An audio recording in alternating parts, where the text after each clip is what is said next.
عثمانیہ ادارہ ہر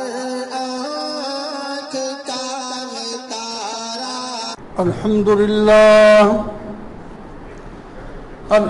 للہ وکفا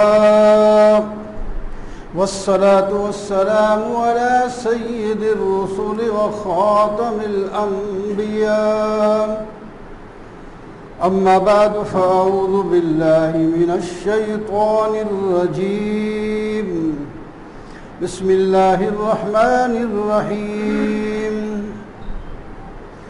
قل إن كنتم تحبون الله فاتبعوني يحببكم الله ويغفر لكم ذنوبكم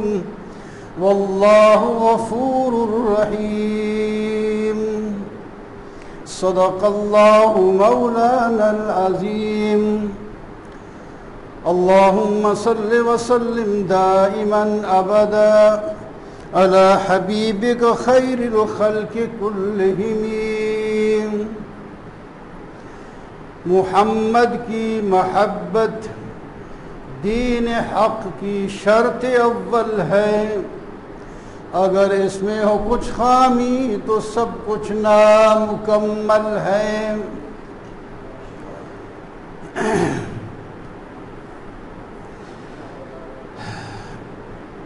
محترم و معزز سامعین، بزرگوں، دوستوں اور عزیزوں، اللہ اور اللہ کے رسول کی محبت کے بارے میں تیسرا جمعہ عرض کیا جا رہا ہے کہ اللہ کی محبت اللہ کے رسول کی اطاعت سے ہوتی ہے، جس کے دو فائدے ہو جاتے ہیں کہ اللہ بھی محبت کرتے ہیں اور گناہوں کو بھی معاف کر دیتے ہیں۔ حدیث کا حوالہ دیا تھا کہ اللہ تعالیٰ فرماتے ہیں، نبی علیہ الصلوۃ والسلام فرماتے ہیں، جس بندے کو یہ بات خوش لگتی ہے کہ اللہ اس سے محبت کرے اور اس کا رسول، اور وہ اللہ سے اور اللہ کے رسول سے محبت کرے، تو تین کام کرے: بات سچی کرے، امانت ادا کرے۔ ان دونوں کے بارے میں گزشتہ جمعے عرض کر چکا ہوں۔ اب تیسری بات ہے وَلْيُحْسِنْ من جاورہ۔ تیسرا کام یہ ہے کہ جو اس کا پڑوسی ہے اس کے ساتھ احسان کا معاملہ کرے، بھلائی والا معاملہ کرے، اچھائی والا معاملہ کرے۔ پڑوسی تین قسم ہوتے ہیں۔ ایک پڑوسی وہ ہوتا ہے جو ایماندار بھی ہے اور رشتہ دار بھی ہے اور قریب بھی رہتا ہے۔ اس کے تین تعلق ہو گئے۔ ایمان کی وجہ سے تمام مسلمان خواہ قریب ہیں یا دور ہیں، سب بھائی ہیں۔ انما المؤمنون اخوۃ، تمام مومن بھائی بھائی ہیں۔ اور دوسرا تعلق رشتہ داری کا، بھائی ہے ساتھ، کزن ہے، باپ ہے، دادا ہے، ماموں ہے، کوئی قریبی رشتہ دار ہے، وہ مومن بھی ہے اور ساتھ رشتہ دار بھی ہے، اس کا حق اس سے زیادہ ہو گیا۔ رشتہ داری کے حقوق ہوتے ہیں، اولاد پر والدین کے، والدین پر اولاد کے حقوق، بھائی کے بھائی پر حقوق ہوتے ہیں،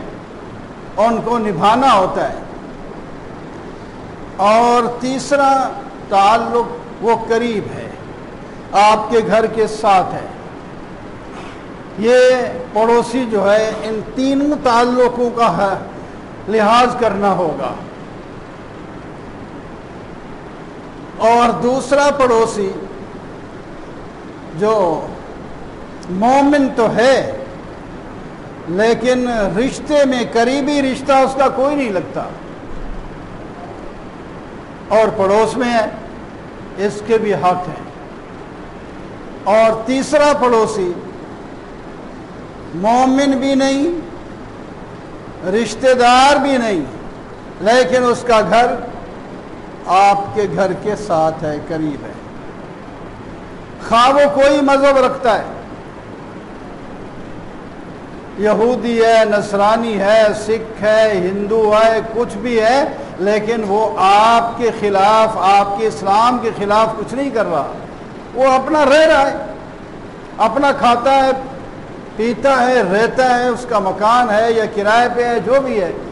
لیکن اسلام کے خلاف کچھ نہیں کہہ رہا، آپ کے خلاف کوئی کارروائی نہیں کرتا، محبت سے رہتا ہے، تو پھر آپ کو بھی اس کے ساتھ محبت کے ساتھ رہنا چاہیے، اس کا خیال رکھنا چاہیے۔ آپ صلی اللہ علیہ وسلم نے فرمایا، پڑوسی کے بارے میں جبرائیل علیہ السلام نے مجھے